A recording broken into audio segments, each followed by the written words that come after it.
Madam నమస్తే. ఆంధ్రప్రదేశ్లో ప్రభుత్వం మరి 55 రోజులు దాటిపోయింది. ఎలా ఉందంటారు ఈ 50 రోజుల ఈ కొత్త ప్రభుత్వం పనితీరు? ప్రతి గంట ప్రతి సెకండు రాష్ట్రంలో 18 గంటలు పనిచేసే ఏకైక వ్యక్తి నారా చంద్రబాబు నాయుడు గారండి. అందరూ నిద్రిస్తూ ఉంటారేమో, కానీ నిద్రపోయే టైంలో కూడా ఆయన మైండ్ ఎప్పుడు కూడా పీపుల్ వైపు మాత్రమే థింక్ చేస్తూ ఉంటుంది. అటువంటి నాయకుడు మన ఆంధ్రాలో పుట్టడం మన అదృష్టం. ఇక ఇప్పుడు ఈ 50 రోజులుగా నేను చెప్పడం కాదండి, ఆంధ్ర ప్రజలు 6 కోట్ల ఆంధ్రులందరూ చూస్తున్నారు, అనుభవిస్తున్నారండి. అభివృద్ధి, సంక్షేమం రెండింటినీ బ్యాలెన్స్డ్గా ఒకే ట్రాక్ మీద తీసుకొచ్చి నడిపించే బాధ్యత ఈ వ్యక్తికి మాత్రమే సాధ్యమని గుర్తించి మరలా ఈ 164 అనే రూపంలో కట్టబెట్టారండి. అది కనిపిస్తూనే ఉంది. అది వాస్తవం ఎంతవరకు జరుగుతుంది అనేది కూడా ప్రజలు తీసుకునే ఈ సూపర్ 6లో ఆల్రెడీ రిలీజ్ చేశారు. రేపు ఆగస్టు 15 కూడా ఇంకొక 4 పథకాలు రాబోతున్నాయి. వీటితో పాటుగా ఏమండి కంపెనీలండి అందరూ కూడా నోటి దగ్గర కూడు తీసేసిందండి గత ప్రభుత్వం. తాత్కాలిక పథకాల పేరుతోటి మోసం చేసి జనాల్ని మభ్యపెట్టిందండి. చేపను పట్టడం నేర్పించాలి, అంతేగాని చేపను తీసుకొచ్చి ఇస్తే రోజు కూర్చొని తింటూ ఉంటే చెరువు ఎండిపోతుందండి. ఆ రోజు మన పరిస్థితి ఏంటండి? అలా ఉందండి రాష్ట్రం. వల్లకాడైపోయింది, శ్మశానం అయిపోయింది. ఎవడండి ఇంకా తిరిగి చూసేది? అటువైపు తిరిగి చూసే జనాభా లేరు. ఇక ఇక్కడి నుంచి అభివృద్ధి అభివృద్ధి అభివృద్ధి దీనివైపే రాష్ట్రం పరిగెడుతుంది. ఆ రాష్ట్ర ప్రజలందరూ కూడా అటువైపే పరిగెడతారండి. అభివృద్ధి సంక్షేమం 2 కళ్ళలాగా పరిగెత్తించాను నేను అన్ని జగన్మోహన్ రెడ్డి చెప్తున్నారు కదా, అది జరిగిందంటారు? అసలుకి సంక్షేమం అంటూ సంక్షేమానికి పెద్దపీట వేసిన జగన్మోహన్ రెడ్డి, డబ్బులేస్తే అది కూడా అభివృద్ధి అని చెప్పిన జగన్మోహన్ రెడ్డి అభివృద్ధికి చెప్పిన నిర్వచనాన్ని ఎలా చూడొచ్చు అంటారు? ఏమండి ఇక చెప్పకూడదేమోనండి మాటల్లో. ఒక బటన్ నొక్కడానికి తప్ప, తాడేపల్లి ప్యాలెస్కి పరిమితం అవ్వడం తప్ప ఒక మీడియా నోట్లోకి వచ్చి ఏ రోజైనా ఒక వాయిస్ ఇచ్చారా? ప్రజలకి ఇది చేశాను అని ఏ రోజైనా ఒక తీర్పునిచ్చారా? నవరత్నాల పేరుతోటి చిన్న చిన్న తాత్కాలిక పథకాలతోటి ఈరోజు రాష్ట్రాన్ని మన చరిత్ర పటంలో నుంచి చించేశారండి. ఒక్కసారి ఆలోచన చేశారండి ప్రజలు. ఇది గమనిస్తూనే ఉన్నాం. ఏది జరగలేదండి, మొత్తం ఎక్కడిదక్కడే ఉంది. 3 ముక్కలాట పేరుతోటి డ్రామా నడారు, రాష్ట్ర ప్రగతిని పక్కన వేశారు. ఈ నాటకాలతో ఎన్నాళ్ళు నడిపిస్తారండి ప్రభుత్వాన్ని. అందుకనే ప్రజలు చక్కగా చరమగీతం పాడారండి.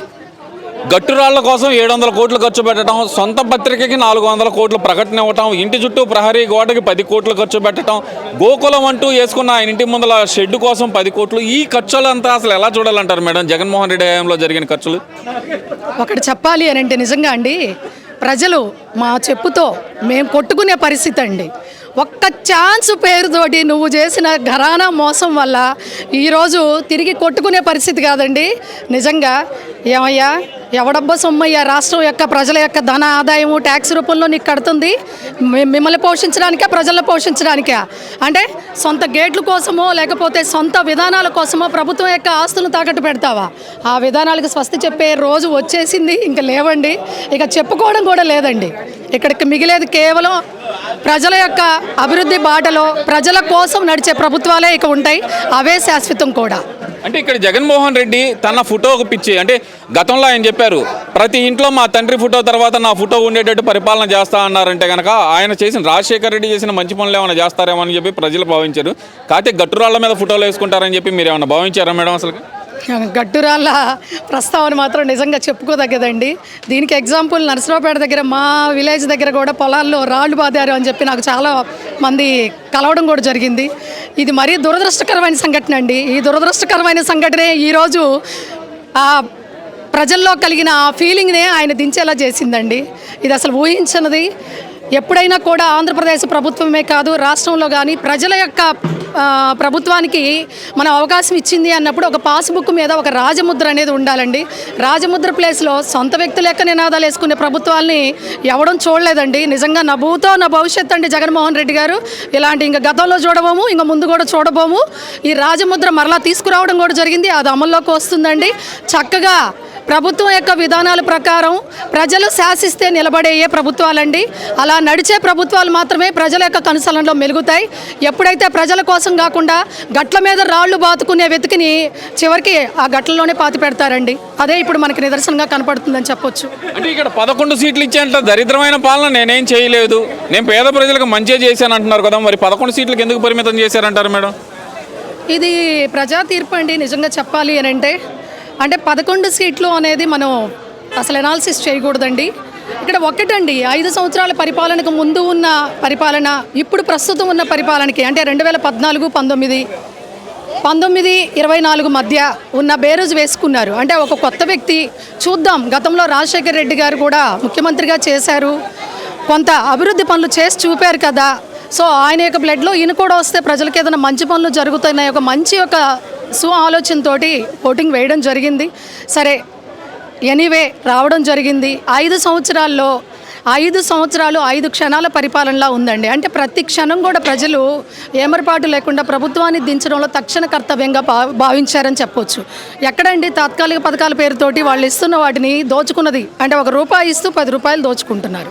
అంటే చిన్న పూరి గుడిసె దగ్గర నుంచి బిలియనీర్స్ వరకు కూడా ప్రతి చోట కూడా ఎవరికి తగ్గ ప్రాబ్లమ్స్ వాళ్ళు ఫేస్ చేస్తూ ఉన్నారండి. సో ఇక్కడ ఎక్కడ కూడా ఏమీ జరగలేదండి. ఇది మనం ఊరికే అభూత కల్పనకే 1+4 6+4 అనే డిజిట్ని కలిపి 11 రిటర్న్ గిఫ్ట్ అనేది ప్రజలే చేసి చూపించారండి. ఇక్కడ ఇంకో విషయం ఏంటంటే ఆంధ్రప్రదేశ్లో ఇప్పుడు ప్రజెంట్ రెడ్ బుక్ రాజ్యాంగం నడుస్తుంది.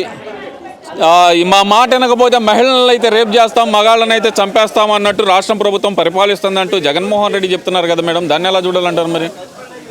గత ఈ 5 సంవత్సరాల పరిపాలనలోనండి మాలాంటి మహిళలు నిజంగా ఈరోజు ఇక్కడికి వచ్చి మాట్లాడడానికి కూడా భయపడే రోజులు మొన్నటి వరకు కూడా. అడుగు బయట పెడితే కేసు అండి, ఎక్కడికి వెళ్ళినా కూడా అరాచకం అండి. అంటే చిన్న 3 నెలల బేబీ దగ్గర నుంచి 90 ఏళ్ళ ముదుసల దాకా వదిలిపెట్టలేదండి. రీసెంట్గా కూడా అంటే ప్రభుత్వం ఫామ్ అయ్యే ముందు కూడానండి ఒక నెల రోజుల క్రితం మన వినుకొండ నియోజకవర్గంలో ఒక పెద్ద మహిళని 76 సంవత్సరాల ఒక వృద్ధ మహిళల మీద కూడా అఘాయిత్యం చేయడం జరిగిందండి. దానికి కూడా ఎటువంటి స్పందన లేదండి ప్రభుత్వం నుంచి. ఇటువంటి అరాచకాలు అనేవి కోకొల్లలండి రాష్ట్ర వ్యాప్తంగా. కానీ ఎప్పుడూ కూడా ప్రభుత్వాలు ప్రజల కోసమే ఏర్పడాలండి. ఏదైనా కూడా దిశ చట్టం అని తీసుకొచ్చారు కదండి, దిశ చట్టం ఏ రోజన్నా సరిగ్గా పనిచేసిందండి? పేరు మాత్రమే మార్చారు. కానీ దానికి సంబంధించిన రక్షణలో పోలీస్ వ్యవస్థ అనేది పూర్తిగా నిర్వీర్యం అయ్యేలాగా చేసింది జగన్మోహన్ రెడ్డి ప్రభుత్వం అనేది ప్రజలు గమనించారు కాబట్టి ఈరోజు అటువంటి పాలనకు స్వస్తి చెప్పారండి.